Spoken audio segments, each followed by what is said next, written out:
This video is sponsored by Skillshare. Hey, hope you're well. So we're back on the Our Big Build series, but before we get back into it, I just wanted to take a look at how Victorian houses are constructed and how this affects the work that we do to them and the way that that work is carried out, which is why we're here in the workshop, not back in my comfortable kitchen.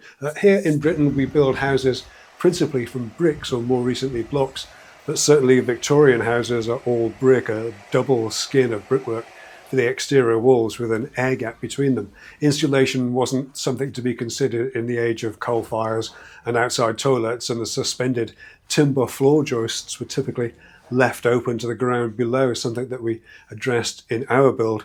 We'll come to that a little bit later on. The reason for choosing brick over timber for building is probably a question of natural resources as much as anything.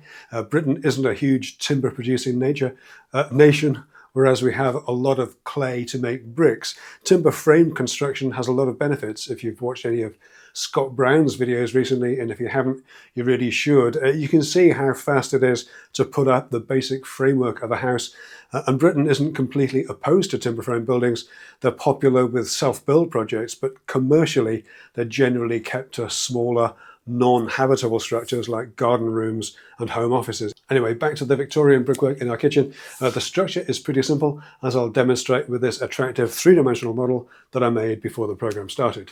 As I said, the structure's pretty straightforward, with brick external walls represented by these bits of MDF here and timber joists between them that form the ceiling on the ground floor and the floor of the upper level. Fairly obviously, there's literally a ton of bricks above ground floor level. So if we take away that lower wall, the top half has to be supported, and that's typically on an RSJ or rolled steel joist, large I-beams whose size and load-bearing capacities are calculated by an independent structural engineer. Now, there's a couple of ways that you can go about taking out a supporting wall like this. The easier way is to support the existing brickwork on props while the lower half of the wall is removed. Then the steel joist is fitted in immediately beneath the ceiling level, often supported on brick piers at either end. And those steels are then boxed in and plastered over. I saw lots of those type of extensions back when I was running in and out of people's houses, putting in fitted furniture, and it works just fine, but that boxed in perimeter leaves quite a chunky looking frame to the new extension, and it wasn't really something that we were keen on having. The better looking but more complicated way to do this is to support the ceiling timbers independently. That's where the framework of 4x2s comes in. Support the wall using long armed props called needles that are set into the brickwork above the upper floor level, and then take the lower part of the wall away with the ends of the ceiling timbers exposed. The steel can then be fitted so that they slot into one half of the beam. This leaves a much neater, cleaner transition between the ceiling of the new extension and the kitchen ceiling, so it looks like less of an add-on extension and more like it was always part of the original room. Now, because we were also taking away the back wall of our house, we had to have the same treatment there, which is why the first floor bathroom and the back room were also affected.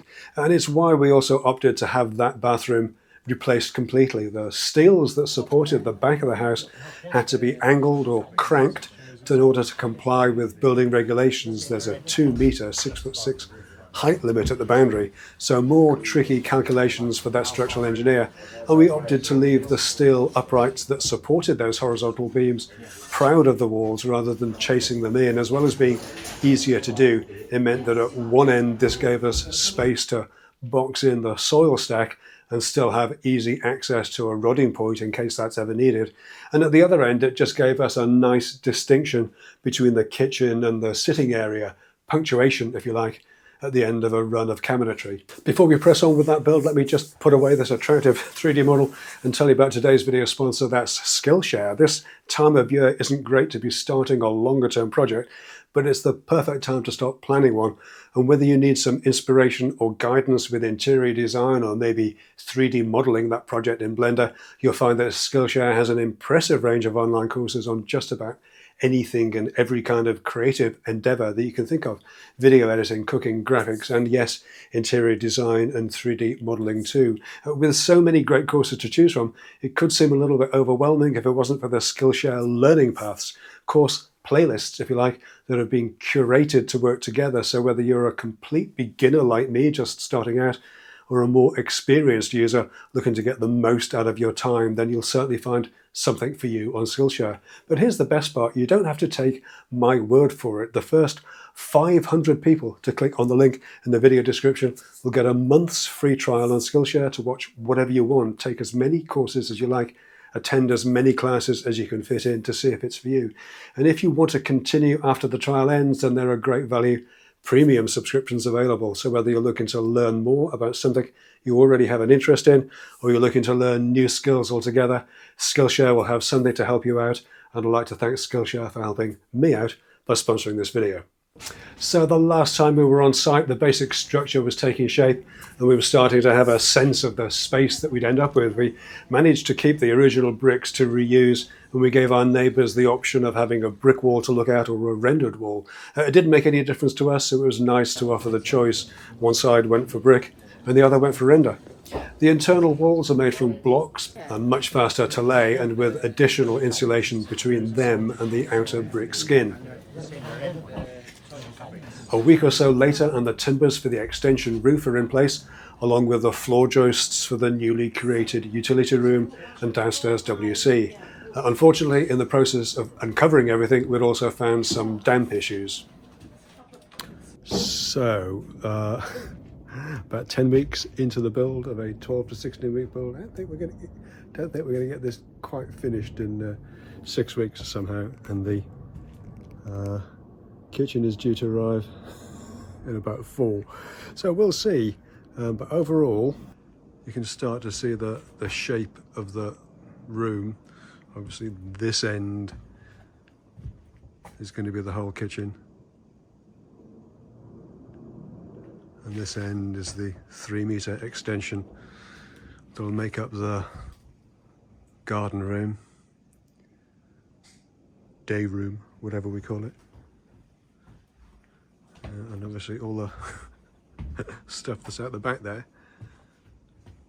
has to come through the house before the kitchen goes in. So yeah, a few bits to do as yet, but you get a sense of the space of it. It's going to be pretty nice. We got some damp issues, which we decided it was better to resolve now rather than later, which is what all this damp-proof render is. It's been done all the way along, basically, all on this party wall, on the internal wall here where it abuts next door, and in the front room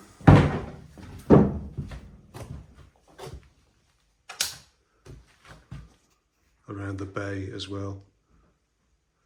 It's a real belt and braces fix. But if you're going to do it, because it's much better to do it now than try and leave it until later. So yeah, all right, coming along. Oh dear. All the all the first fix electrics are in.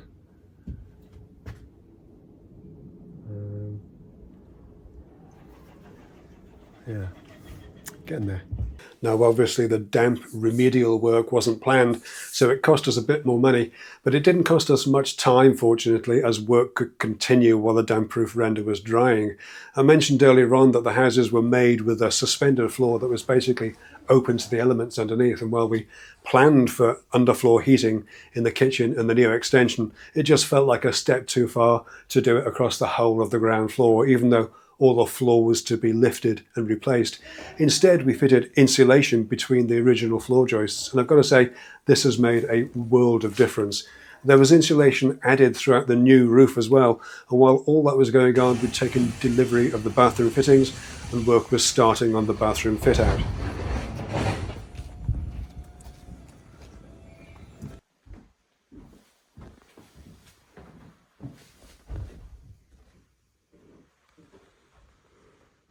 Fast forward a bit, and downstairs had been boarded out and the plasterers were in doing their thing.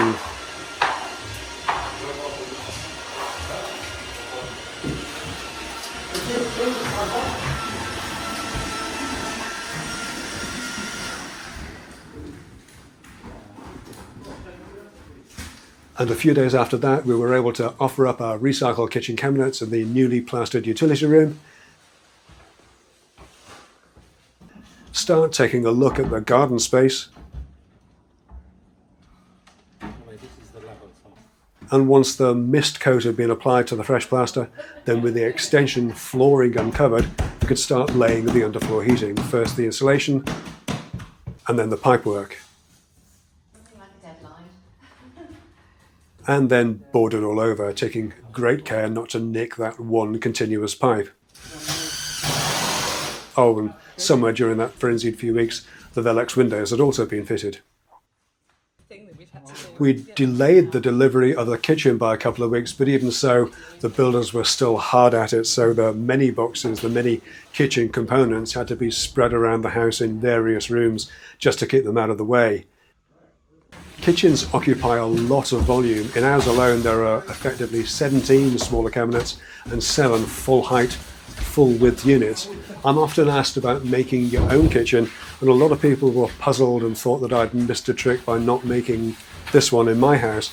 But the simple truth is that kitchen cabinets aren't especially interesting to make, and they do need to be precise. So my answer to anyone considering it is to always think very carefully about the logistics of it. I have a fairly well set up workshop, but making just the 17 individual cabinets and 9 drawer units would have taken me a long time. And don't forget, unless you have a great deal of storage available, you'll probably be without a kitchen while you're making all those, frankly, boring boxes that are kitchen cabinets. So unless you live alone or have a very understanding partner with the patience of a saint, I would always recommend buying them in and spending your time making the fun stuff, the doors and so on.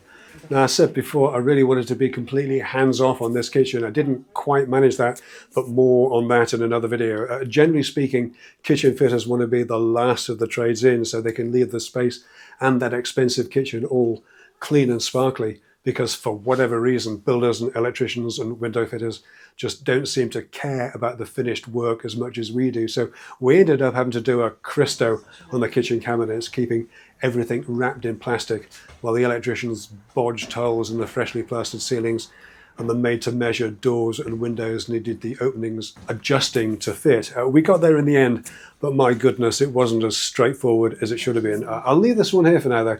There's a bit more to come on this story if you're considering a large building of your own here in Britain, or if you're just interested in the process that we went through. Then I'll be putting together a kind of critical path through the journey with a little bit of help from our architects and builders. If that's of interest, then the best thing that you can do right now is to sign up to the free mailing list using the link that's in the description now, and that'll put you into the right sort of segment to register your interest in that process as it comes along. But I'll call this one done for now. Thanks so much for taking a look.